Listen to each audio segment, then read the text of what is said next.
होनी तो होके रहे, अनहोनी ना होए। जाको राखे साइया, मार सके ना कोई। मार सके ना कोई, मार सके ना कोई। बाल ना बाका कर सके, चाहे जग बैरी होए। हेलो दोस्तों, मैं हूँ हरिदासी और आप देख रहे हैं हमारा चैनल हरि नाम। आज हम आपके लिए एक बहुत ही मोटिवेशनल स्टोरी लेकर आए हैं जो आपको भगवान के प्रति विश्वास को और बढ़ाएगी और धर्म के प्रति आपको प्रेरित करेगी। इससे पहले हम स्टोरी शुरू करें, अगर आपने हमारे चैनल को सब्सक्राइब नहीं किया है तो प्लीज़ इसे सब्सक्राइब कर लीजिए और अंत तक वीडियो को ज़रूर देखिए। नमस्कार। एक राजा का कोई बेटा नहीं था। वह बहुत समय से पुत्र प्राप्ति के लिए प्रयास कर रहा था, लेकिन पुत्र नहीं हुआ। उनके सलाहकारों ने तांत्रिकों से सहायता लेने को कहा। तांत्रिकों से सुझाव मिला कि किसी बच्चे की बलि दे दी जाए तो पुत्र प्राप्ति हो जाएगी। राजा ने राज्य में ढिंढोरा पिटवाया कि जो अपना बच्चा देगा उसे मैं बहुत सारा धन दूंगा।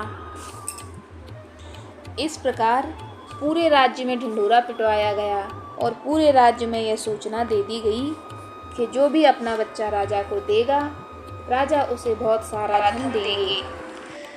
यह खबर नगर के लोगों में शीघ्र ही फैल गई, किंतु राजा को अपना बच्चा देने के लिए कोई भी तैयार न था।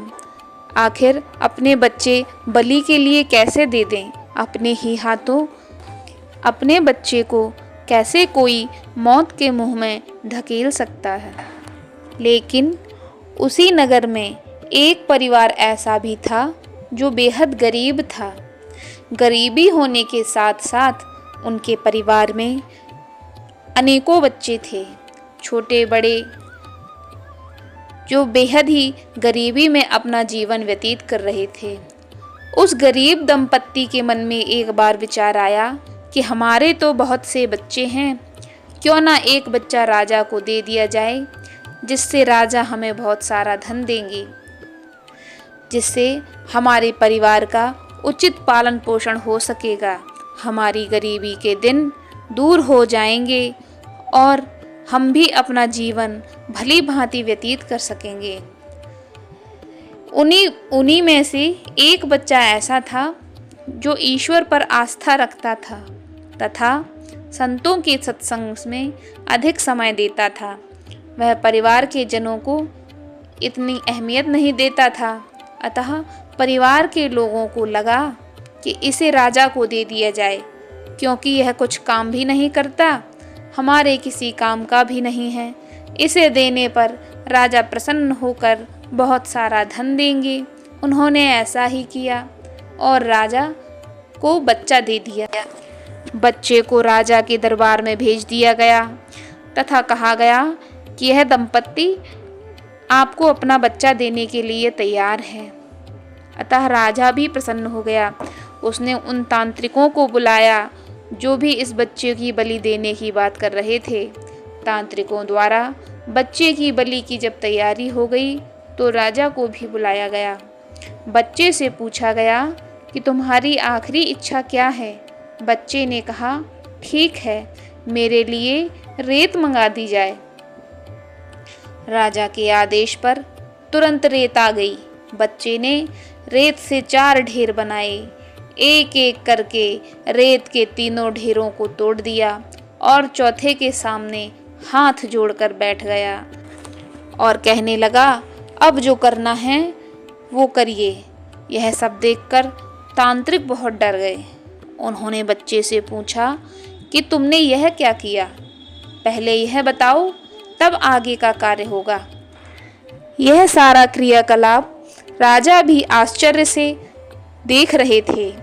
उन्होंने भी आकर बच्चे से कहा, हाँ, यह सही है, पहले ये बताओ, ये तुमने रेत क्यों मंगवाई और इसके 4 ढेर बनवाकर ये 3 ढेर क्यों तोड़ दिए और ये चौथा ढेर क्यों छोड़ दिया? यह सब क्या है, इसके पीछे क्या कारण है, यह सारा वृत्तांत मुझे कहो। तब बच्चे ने कहा, हे राजन, इस रेत की मैंने 4 ढेरियां बनाई हैं। पहली ढेरी मेरे माता पिता की थी, मेरी रक्षा करना उनका कर्तव्य था, परंतु उन्होंने पैसे के लिए मुझे बेच दिया, इसलिए मैंने यह ढेरी तोड़ दी। दूसरी ढेरी मेरे सगे संबंधियों की थी, उन्होंने भी मेरे माता पिता को नहीं समझाया, अपितु उनका साथ ही दिया, अतः मैंने दूसरी ढेरी भी तोड़ दी। तीसरी ढेरी आपकी थी राजन, क्योंकि प्रजा की रक्षा करना राजा का धर्म होता है, परंतु जब राजा ही मेरी बलि देना चाह रहा हो तो फिर मैंने यह तीसरी ढेरी भी तोड़ दी। अब केवल मुझे अपने गुरु और ईश्वर पर भरोसा है, इसलिए यह एक ढेरी मैंने छोड़ दी है। बच्चे की बात सुनकर राजा के मन में बड़ा आश्चर्य हुआ। राजा बहुत बुद्धिमान था, उसने सोचा कि पता नहीं बच्चे की चाह में उनसे कैसे उल्टे सीधे कर्म हो रहे थे। वह किन तांत्रिकों की बात में आ गया। बच्चे की बलि देने के पश्चात भी यदि पुत्र प्राप्त ना हुआ तो इस बच्चे की मौत का जिम्मेदार मैं स्वयं ही होऊंगा। मुझे अपने कर्तव्य की याद दिलाने वाला बच्चा ये बहुत ही बुद्धिमान है, जिसने मुझे पथ भ्रष्ट होने से बचा लिया।